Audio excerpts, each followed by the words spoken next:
Hello dear future stars. तो आज हम एक नया लेक्चर फिर से रिकॉर्ड करने जा रहे हैं सोल्यूशन चैप्टर का।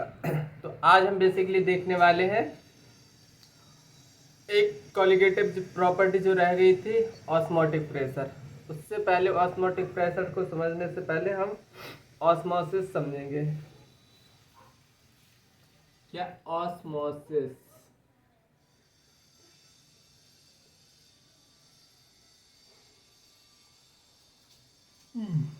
ऑस्मोसिस प्रोसेस होने के लिए सबसे पहली कंडीशन होती है, सबसे इम्पोर्टेंट, इसमें सेमी परमेएबल मेम्ब्रेन होना चाहिए। इस प्रोसेस को होने के लिए सबसे इम्पोर्टेंट चीज होती है semi permeable membrane. Semi permeable membrane, इसको बोलते हैं एसपीएम, शॉर्ट में SPL. Semi permeable membrane basically केवल और केवल सॉल्वेंट मॉलिक्यूल को क्या पास कराती है, फ्लो ओनली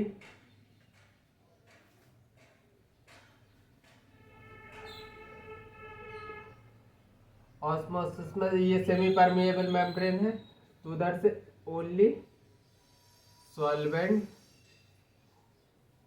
पास pass through semi permeable membrane. Semi permeable membrane केवल सॉल्वेंट मॉलिक्यूल पास करेगा। और बेसिकली सेमी परमेएबल मेम्ब्रेन कितने प्रकार की होती है?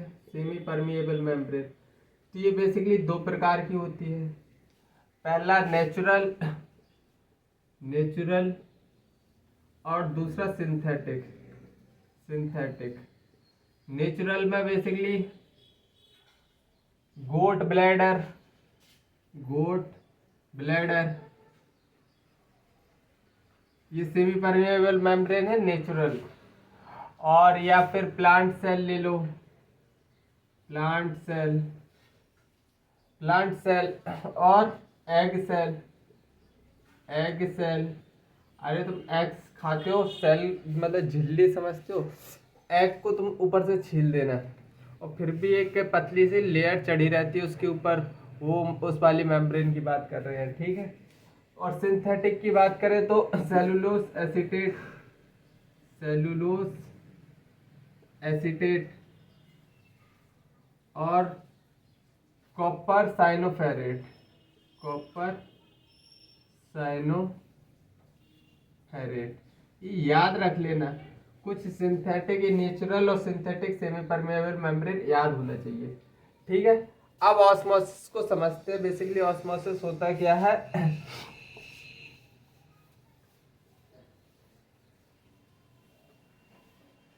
एक कंटेनर होता है, कंटेनर, एक कंटेनर है, सपोज दैट इसको दो पार्ट्स में डिवाइड कर दिया मैंने।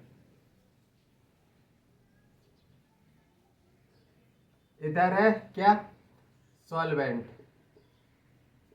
और ये क्या है? Semi permeable membrane. और इधर है सॉल्यूशन, सॉल्यूशन, ये क्या है? सॉल्वेंट, ये क्या है? सॉल्यूशन। अब क्या होगा कि ऑस्मोसिस प्रोसेस होगी तो इस सेमी परमेएबल मेम्ब्रेन से ओनली क्या सॉल्वेंट मॉलिक्यूल पास करेगा। देखो सॉल्यूशन में भी सॉल्वेंट प्रेजेंट है, ये तो सॉल्वेंट है, प्योर सॉल्वेंट है ही। तो एक बात बताना, देखो ऑस्मोसिस में सॉल्वेंट दोनों तरफ से फ्लो करता है, लेकिन जहां से नेट फ्लो सॉल्वेंट का ज्यादा दिखाई देता है उसी को हम क्या बोलते थे? ऑस्मोसिस। तो इसमें क्या होता है? सॉल्वेंट मॉलिक्यूल सॉल्यूशन साइड जाएगा, क्योंकि इधर क्या है? लो कंसंट्रेशन, लो कंसंट्रेशन, और इधर क्या है? High concentration, high concentration. तो लो कंसंट्रेशन से हाई कंसंट्रेशन की तरफ सॉल्वेंट मॉलिक्यूल क्या करेगा? मूव करेगा। तो फ्लो ऑफ सॉल्वेंट, इधर लिख लो, flow of solvent occurs in both side, both side, but net flow of solvent from low concentration to high concentration through semi permeable membrane, through semi permeable membrane. Semi permeable membrane जरूरी है होना, इसी को क्या बोलते हैं आप, osmosis. Low concentration से हाई कंसंट्रेशन की तरफ मूव करेगा। या इसको पूछ ले तुमसे ऐसे, जैसे लो कंसंट्रेशन से कहाँ, लो कंसंट्रेशन से, पहला लो कंसंट्रेशन से हाई कंसंट्रेशन, हाई कंसंट्रेशन। दूसरा पॉइंट, अगर देखो लो कंसंट्रेशन है मतलब ये क्या सा डाइल्यूट सोल्यूशन है, डाइल्यूट। अरे यार ये चीजें आगे लिखवा दूंगा, ठीक है। इतनी डेफिनेशन नोट कर लो, फिर इधर ही लिखवा दे रहा हूँ। डेफिनेशन नोट कर लो, डेफिनेशन नोट कर लियो तो बहुत अच्छी बात है। ऑस्मोसिस का किस साइड से किस साइड चलेगा, तो लो कंसंट्रेशन से, लो कंसंट्रेशन से हाई कंसंट्रेशन, हाई कंसंट्रेशन। और डाइल्यूट सोल्यूशन से, डाइल्यूट सोल्यूशन से कॉन्सेंट्रेटेड सोल्यूशन। अब और क्या बोल सकते हैं, देखो इधर हाई कंसंट्रेशन है, ये सोल्यूशन है, ये क्या है, सॉल्वेंट, प्योर सॉल्वेंट, मतलब इधर वेपर प्रेशर क्या होगा, ज्यादा बनेगी। सोल्यूशन में तो नॉन वोलेटाइल सॉल्यूट आ जाएंगे तो वेपर प्रेशर क्या हो जाएगा, कम हो जाएगा। तो ऐसे भी बोल सकता हूँ हाई वेपर प्रेशर से सॉल्वेंट ही मूव कर रहा है हर जगह, solvent, solvent, solvent, high vapour pressure से लो वेपर प्रेशर। और अब हम बात करेंगे ऑस्मोसिस प्रोसेस, समझ में आ गया। ऑस्मोसिस में क्या होता है, सॉल्वेंट लो कंसंट्रेशन से हाई कंसंट्रेशन की तरफ जाता है थ्रू सेमी परमिएबल मेम्ब्रेन। इतनी बात समझ में आ गई। अब हमको जो मुद्दा है समझने वाला वो है, हमको समझना है ऑस्मोटिक प्रेशर। ऑस्मोटिक प्रेशर समझना है, ठीक है।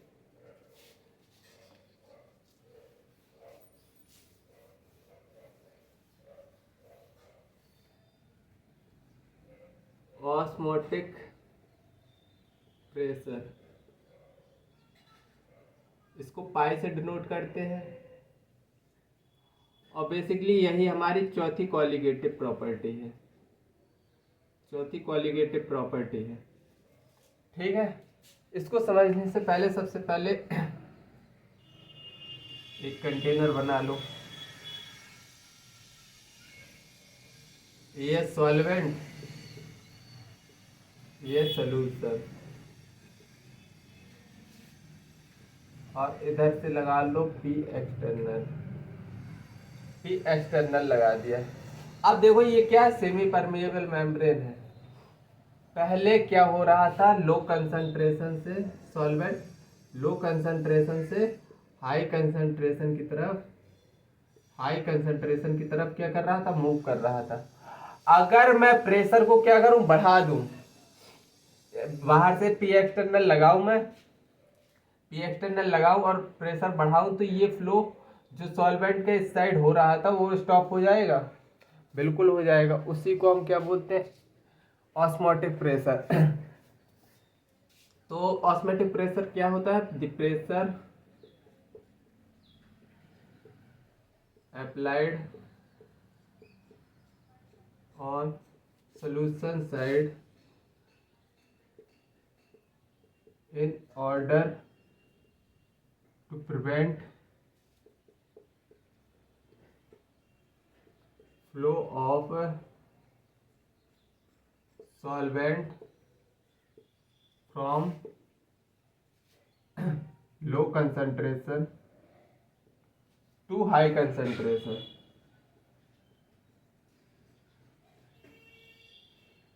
is called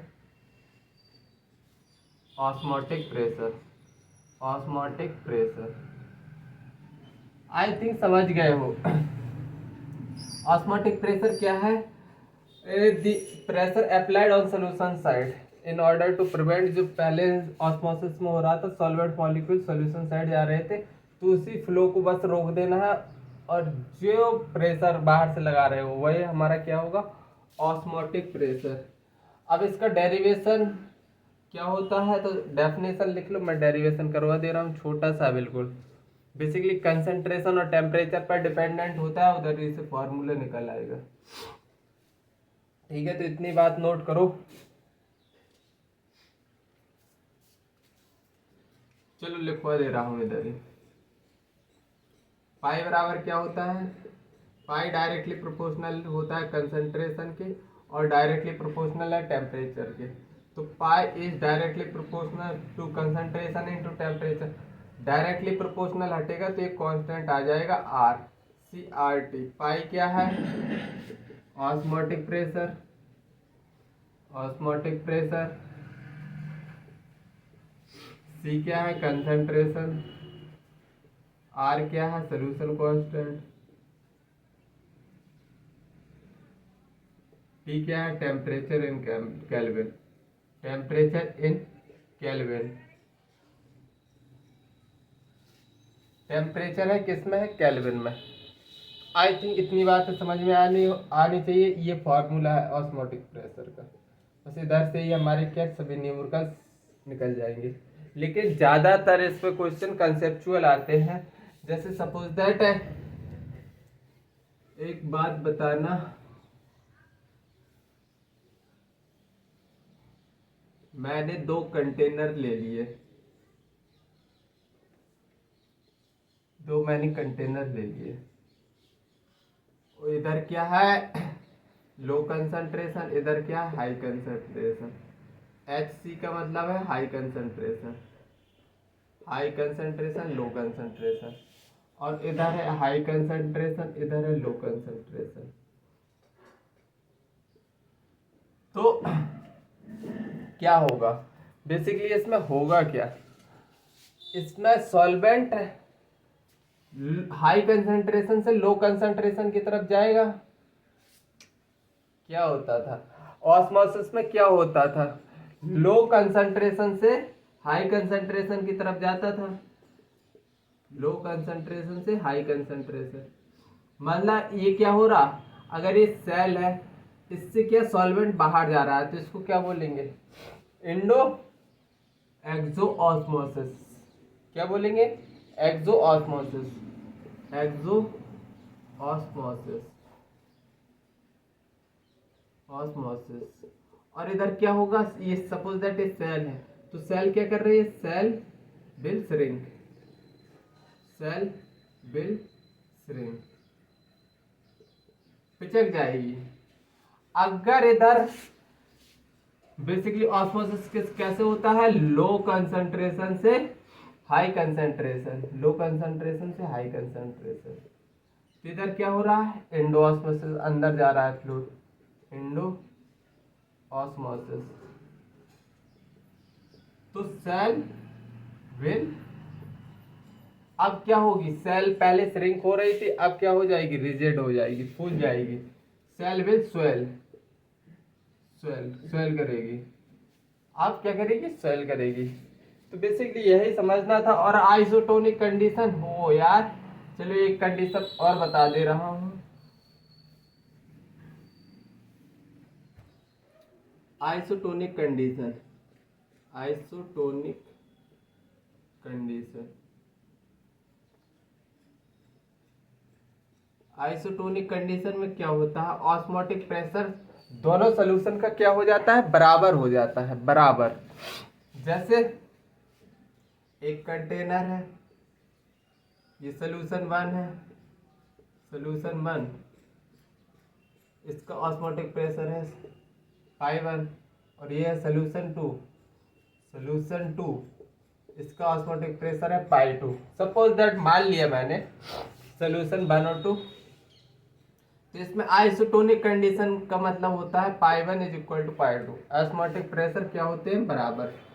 तो ऑस्मोटिक प्रेशर का C1 RT और C2 RT ये फॉर्मूला है। RT कॉमन ले लो, C1 बराबर C2। इधर कंसंट्रेशन क्या होगा, बराबर होगा।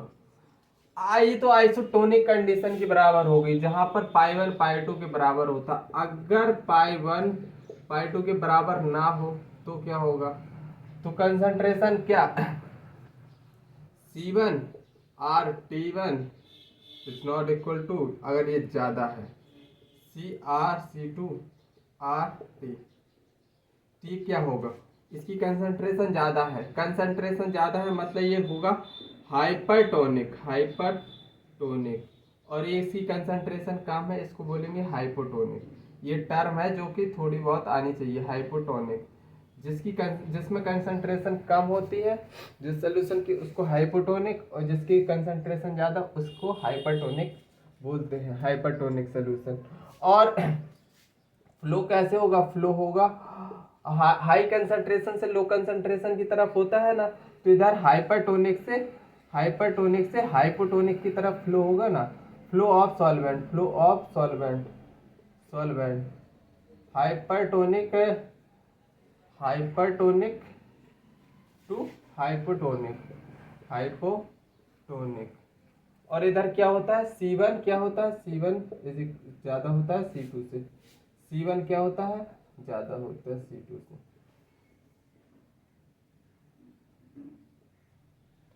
आई थिंक बातें समझ में आई होंगी।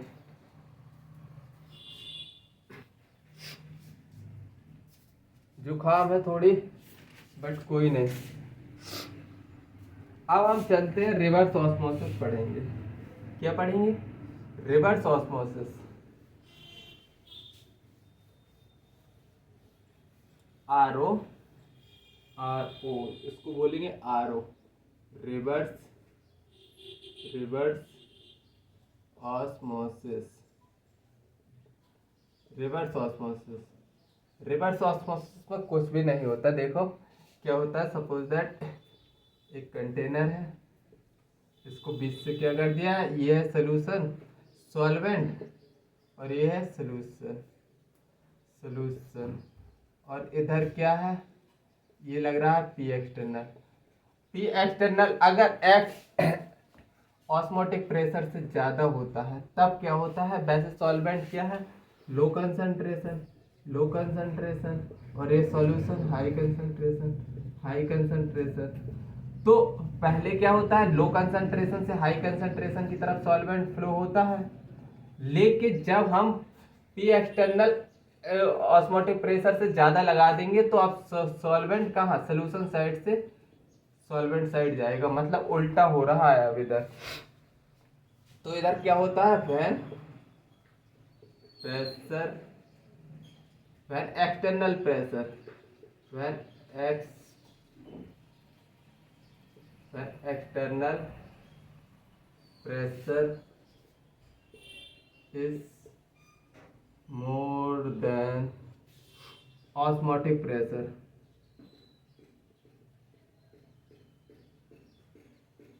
When external pressure is more than, किससे ज्यादा होगा, ऑस्मोटिक प्रेशर से, then flow of solvent takes place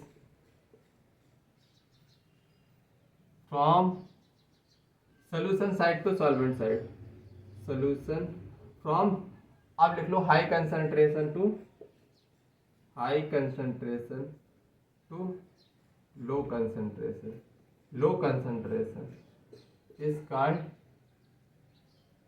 reverse osmosis, RO, reverse osmosis, इसको आरओ लिखो, आरओ। मतलब जब एक्सटर्नल प्रेशर सोल्यूशन साइड में, देखो पहले हमने क्या किया था, पहले कुछ भी प्रेशर नहीं लग रहा था तो सॉल्वेंट लो कंसंट्रेशन से हाई कंसंट्रेशन की तरफ जाता रहा था। फिर हमने क्या पढ़ा, ऑस्मोटिक प्रेशर, इस फ्लो को सॉल्वेंट जो सोल्यूशन साइड जा रहा है उसको रोकने के लिए जो प्रेशर लगाते हैं वो क्या होता है, ऑस्मोटिक प्रेशर। अब हमने पी एक्सटर्नल लगाया जो ऑस्मोटिक प्रेशर से ज़्यादा था। अब क्या होने लगा, जो सॉल्वेंट साइड जो पहले स्टॉप किया था प्रोसेस, अब तुमने रिवर्स डायरेक्शन में चलाना स्टार्ट कर दिया, मतलब सोल्यूशन साइड से सॉल्वेंट कहाँ जाएगा, सॉल्वेंट साइड, हाई कंसंट्रेशन से लो कंसंट्रेशन की तरफ सॉल्वेंट जाएगा, सॉल्वेंट। ठीक है, when external pressure is more than osmotic pressure then flow of solvent takes place from high concentration to low concentration, इसी को क्या बोलते हैं, रिवर्स ऑस्मोसिस। मतलब हाई कंसंट्रेशन से कहाँ, हाई कंसंट्रेशन से लो कंसंट्रेशन जा रहे हो, मतलब लो कंसंट्रेशन, मतलब कंसंट्रेशन हाई है तो लो प्रेशर होगा, low vapour pressure, low vapour pressure से कहाँ जा रहे हो, high vapour pressure, high vapour pressure, ठीक है। या फिर बोल लो concentrated solution to dilute solution, concentrated solution से डाइल्यूट सोल्यूशन, डाइल्यूट सोल्यूशन, कुछ भी बोल दो, कुछ भी।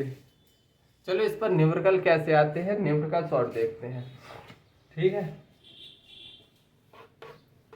ये तो हमने थ्योरेटिकल पढ़ लिया, थोड़ी न्यूमेरिकल्स भी देख लें कैसे आते हैं इस पर।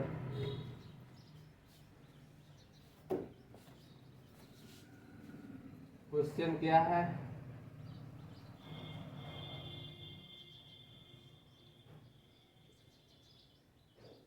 जीरो पॉइंट टू मोलर और 2 मोलर इक्वस NaCl है, इधर इक्वस NaCl है।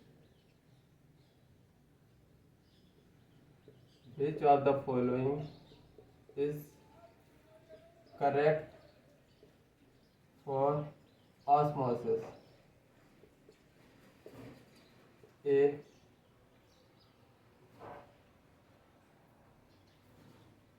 से वाटर बी में जा रहा है, बी ए से NaCl बी में जा रहा है, सी ऑप्शन बी से NaCl ए में जा रहा है, डी ऑप्शन बी से वाटर कहाँ जा रहा है, ए में।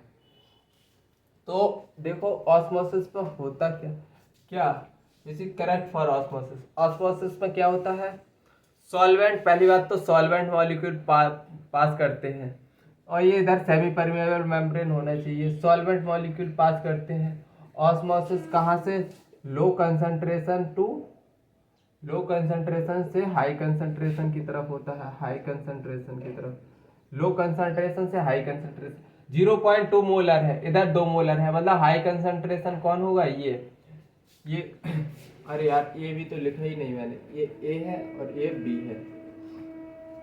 अब देखो लो कंसंट्रेशन से हाई कंसंट्रेशन की तरफ जाएगा और NaCl नहीं जाएगा भाई, NaCl क्या है, सोल्यूट है, तो ये तो हटा दो, वाटर ही जाएगा क्योंकि वाटर ही क्या है, सॉल्वेंट।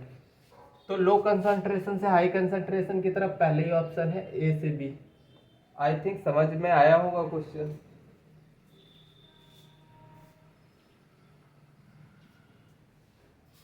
क्वेश्चन समझ आ गया होगा, कुछ खास भी नहीं था इस क्वेश्चन में।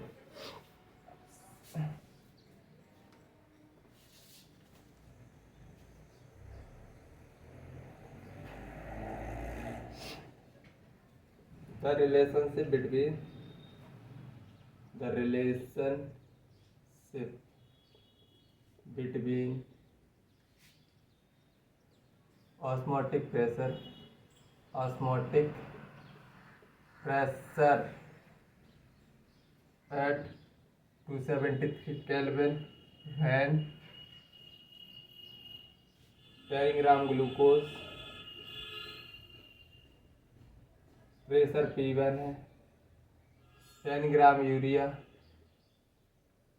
प्रेशर है P2 and 10 gram sucrose, pressure है P3, are dissolve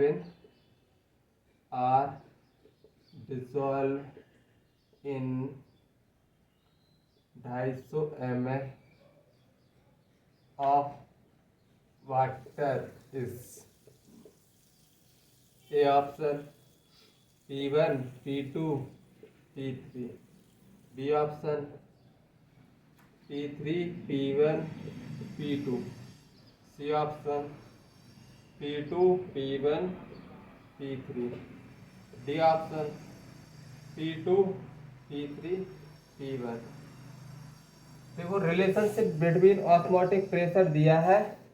osmotic pressure 10 gram glucose है, 10 ग्राम यूरिया है, 10 ग्राम सुक्रोज है। उसके प्रेशर एंड क्या वेपर प्रेशर दे दिया है dissolve in 250 ml of water. मतलब ऑस्मोटिक प्रेशर का CRT था, CRT concentration mole upon volume RT। तो वॉल्यूम तो 250 है, इसको सेम है। और 10 ग्राम मतलब वेट में, मोल को किस में वेट में कन्वर्ट करो, वेट अपॉन मॉलिक्यूलर वेट और वॉल्यूम RT। देखो अब इस सब में देखो 10 ग्राम 10 ग्राम 10 ग्राम है सब, वेट भी कांस्टेंट है, R भी कांस्टेंट है, टेम्परेचर भी कांस्टेंट है, नहीं लिखा है ना 273 केल्विन, ये भी क्या है कांस्टेंट, और वॉल्यूम क्या है कांस्टेंट, इधर 250 ml लिख दिया है। मतलब osmotic pressure directly proportional to है मॉलिक्यूलर वेट के। तो ग्लूकोज का मॉलिक्यूलर वेट 180 और इधर है प्रेशर P1, और ग्लूकोज के बाद यूरिया का मॉलिक्यूलर वेट होता है 60, इसका P2, और फिर 300 सुक्रोज का होता है, सुक्रोज का 342 के समथिंग, हाँ 342 होता है, इसका P3। अब जिसका मॉलिक्यूलर वेट सबसे कम उसका प्रेशर सबसे ज्यादा, मतलब P2 का सबसे ज्यादा, फिर P1 का, और जिसका मॉलिक्यूलर वेट सबसे ज्यादा इसका, तो प्रेशर क्या होगा, ऑस्मोटिक प्रेशर सबसे कम होगा।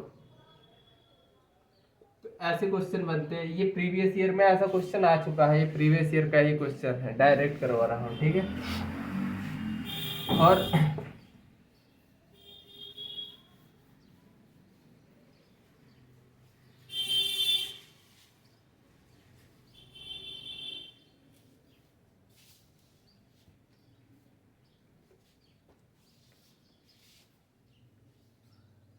चलो क्वेश्चन और करते हैं। ये 5% solution of cane sugar, molecular mass 342 इस isotonic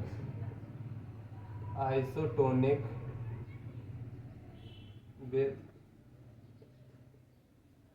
1% solution of substance X.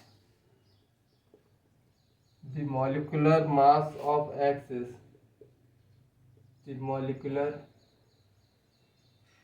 mass of X is A 34.2, B 171.2, C 68.4, D 136.8। चलो इसको सॉल्व करो।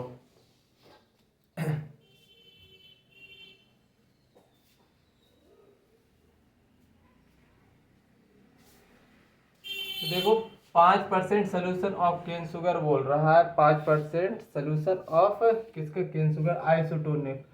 मतलब अगर परसेंट में दिया है सोल्यूशन तो इसको weight percent weight by volume बोल देना। जैसे 5 gram cane sugar present in 100 ml solution, ठीक है, ऐसे बोल देना। कैसे, ऐसे, या 1 gram solution present in 100 ml solution, 1 gram solution present in, उसका मॉलिक्यूलर वेट पूछा है। तो आइसोटोनिक है, आइसोटोनिक पे पाई 1 पाई 2 बराबर होते थे, तो इसलिए C1 बराबर C2 होता था। कह रहे कंसंट्रेशन ही होता था, ये मैंने बताया था। अरे CRT पाई 1 पाई 2 आइसोटोनिक है, ये क्या है आइसोटोनिक। आइसोटोनिक, आइसोटोनिक में CR3 C2R3 C1 बराबर C2 आ गया। आप इसको कैसे लिख सकते हैं? Mole upon volume, mole upon volume, N1V1 N2V2। ठीक है, वॉल्यूम क्या है? वॉल्यूम यार सेम दिया है 100 ml 100 ml, तो V1 तो वेट, इसको N1 को वेट अपॉन मॉलिक्यूलर वेट लिख सकता हूँ, इसको भी वेट अपॉन मॉलिक्यूलर वेट। तो वेट कितना है? 5 ग्राम, और मॉलिक्यूलर वेट कितना है केन शुगर का? दिया है 342, और इसका वेट कितना है? 1 ग्राम, और इसका मॉलिक्यूलर वेट हमसे पूछा है। तो मॉलिक्यूलर मास कितना निकल के आ गया?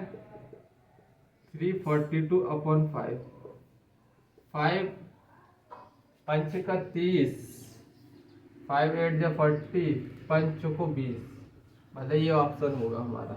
सी ऑप्शन हमारा क्या होगा? सी ऑप्शन हमारा करेक्ट ऑप्शन होगा। बेसिकली इस क्वेश्चन को करने का दूसरा मेथड है, मैं डायरेक्ट फार्मूला मेथड भी बता सकता हूँ। डायरेक्ट फार्मूला में क्या होता है, देखो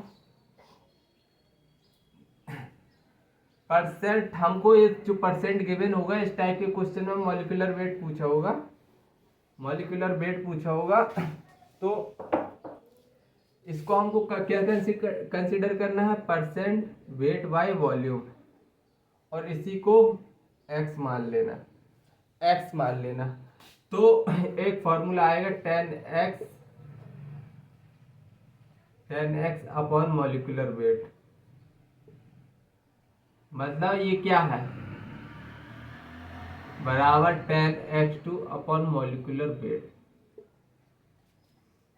और x1 x2 क्या है? परसेंट W/W, और रख दो। देखो दोनों आइसोटोनिक है, तो ये फार्मूला है, ये फार्मूला याद रखना है हमको। तो 10 और x पहले कितना दिया है? x1 5%, मॉलिक्यूलर वेट कितना है केन शुगर का? 342, और 10 x इधर कितना है? Percent weight by volume 1, upon molecular weight हमको पता करना है। तो 10 से 10 कट गया, m कितना आया? 342 अपॉन 5, पंच का 30, 5 8 जा 40, पंच को आ गया आंसर। सॉरी गॉड, ये क्या है? आंसर है हमारा। ऐसे भी क्वेश्चन से आंसर ला सकते हो।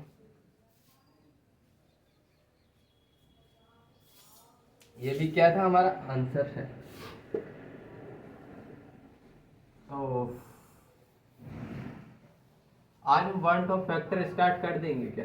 कर देंगे। अभी यार क्वेश्चन कराता, लेकिन क्या बताऊँ, क्वेश्चन ही नहीं है मेरे पास। क्वेश्चन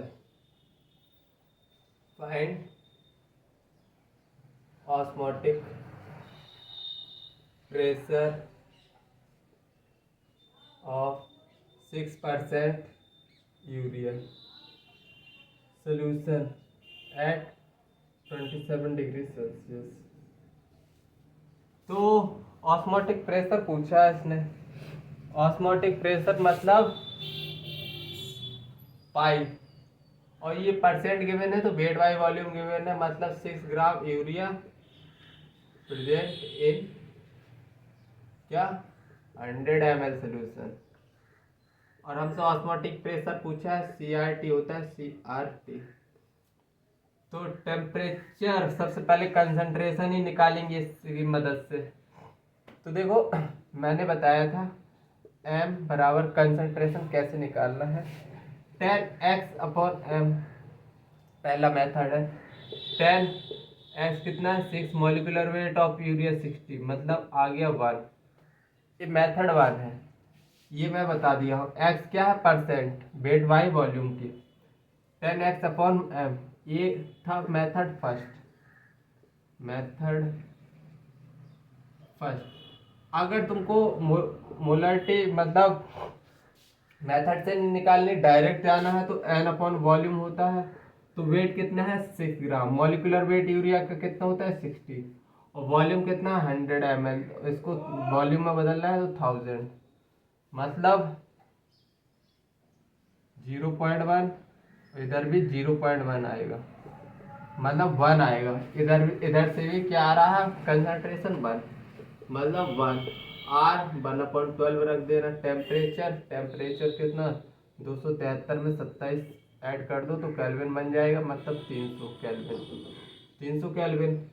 तो 300, 12 दूनी 24, 12 पंचे 60, 25 केल्विन हमारा क्या आ गया आंसर।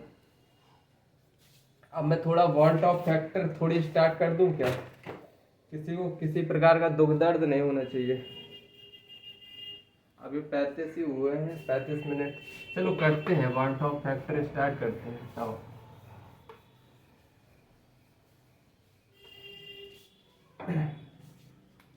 वांट्स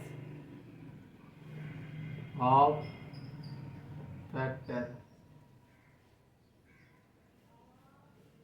इसको आई से डिनोट करते हैं। It tells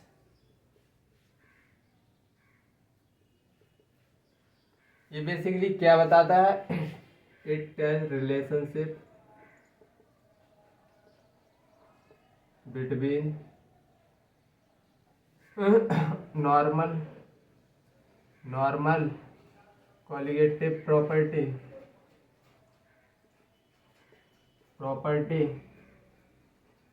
and abnormal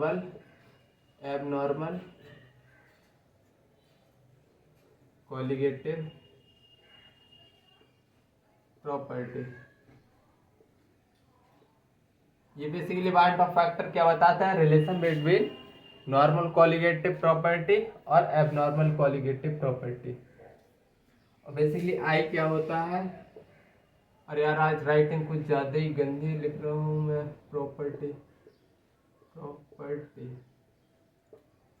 writing यार ज़्यादा ही गंदी लिख रहा हूँ, कोई बात नहीं, कोई बात नहीं, सुधारने की कोशिश कर रहा हूँ। आई क्या होता है, number of moles after dissociation और एसोसिएशन, आफ्टर डिसोसिएशन और एसोसिएशन, या फिर upon number of mole before dissociation and association. एक फार्मूला ये हो गया। दूसरा फार्मूला क्या होता है, ये तो डिसोसिएट मतलब डिसोसिएशन एसोसिएशन बताएगा, और ये पहले डिसोसिएशन एसोसिएशन के पहले की बात है। और एक फार्मूला होगा calculated observe colligative property, observe colligative property,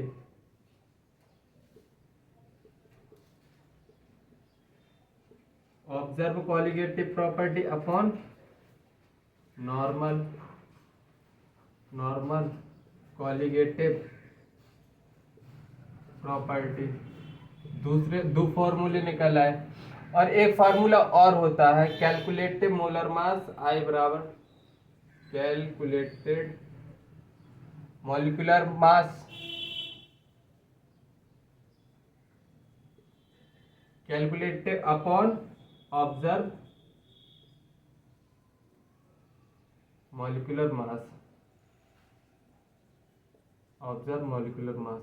इस सभी को सबको डब्बे में रख लो, एक डब्बा सबके लिए बना लो, और ये डब्बे याद कर लो जितने जल्दी हो सके, क्योंकि अल्टीमेटली दूसरा कोई ऑप्शन है नहीं।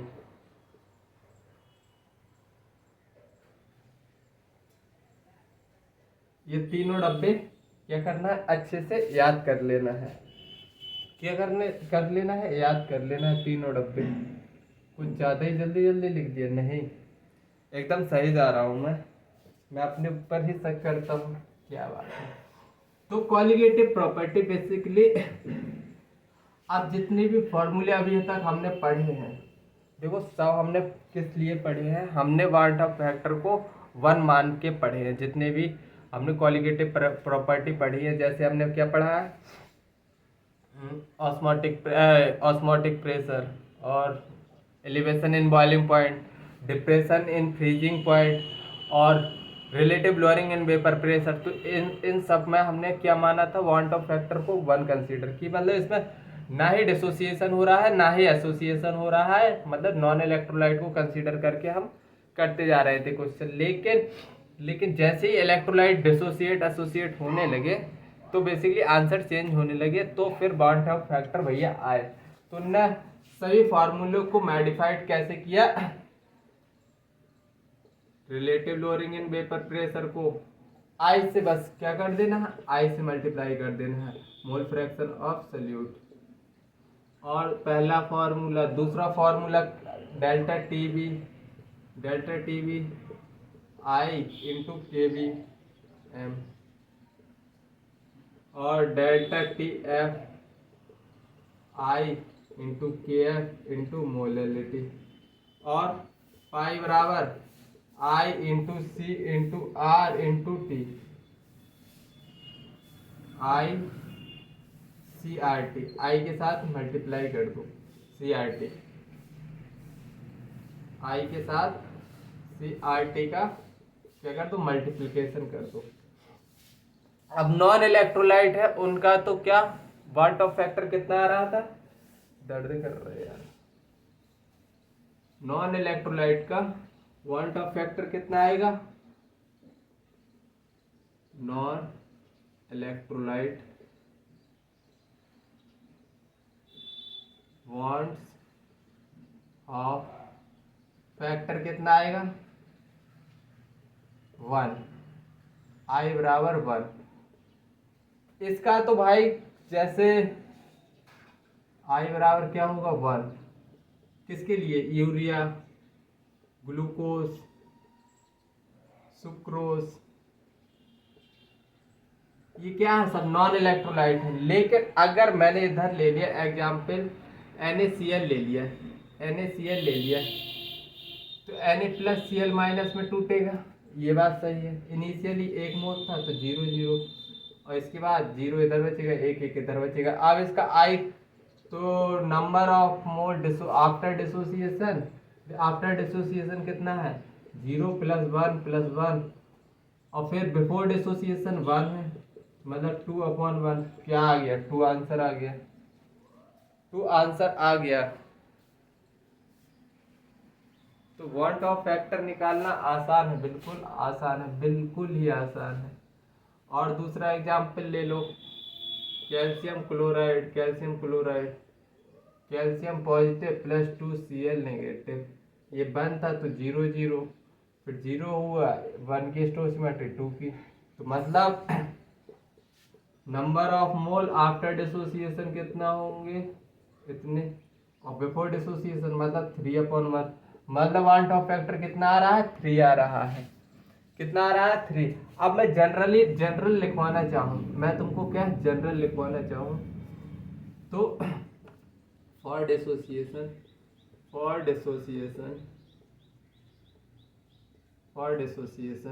लिखवा रहा हूँ। ए है, ए कितने हैं, और सपोज दैट एन है, तो ये डिसोसिएट होकर Na बनाएगा। तो इनिशियली 1 था, इधर 0, 1 माइनस अल्फा, तो इधर से एन अल्फा बनेगा, अल्फा टूटा तो अल्फा एन अल्फा बनेगा, तो आई बराबर 1 minus alpha plus n alpha upon dissociated mole upon initial mole. हाँ, तो इसको 1 प्लस एन माइनस 1 अल्फा, ये फार्मूला आ जाएगा,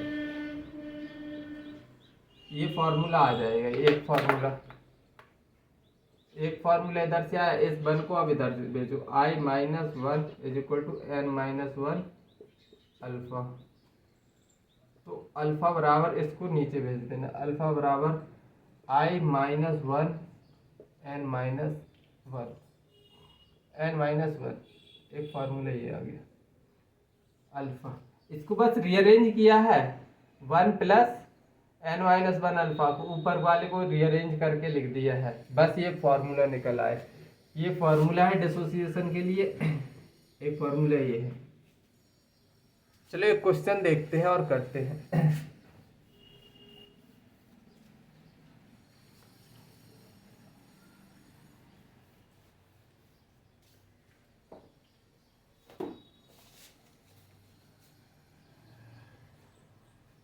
H2SO4 अल्फा है 50%, 2H + 1 SO4 2-, find watt of factor, हमको वाट ऑफ फैक्टर फाइंड करना है। तो इधर देखो, सबसे पहले डिसोसिएशन वाला है, तो I बराबर 1 + n-1 1 + n-1 अल्फा, ये वाला फॉर्मूला लगेगा। n कितना है, n कितना है 3, n बराबर 3 है, तो 1 + n-1 अल्फा कितना है 50%, तो अल्फा हो जाएगा 0.5, 0.5, तो 1 + 2 × 0.5 5 दूनी 10, मतलब 1 + 1 कितना आ गया, I आ गया 2, I आ गया कितना 2, इसको वाट ऑफ फैक्टर आंसर आ गया है 2। ऐसे न्यूमेरिकल्स बनेंगे। चलो और करते हैं, एक और प्रैक्टिस करते हैं।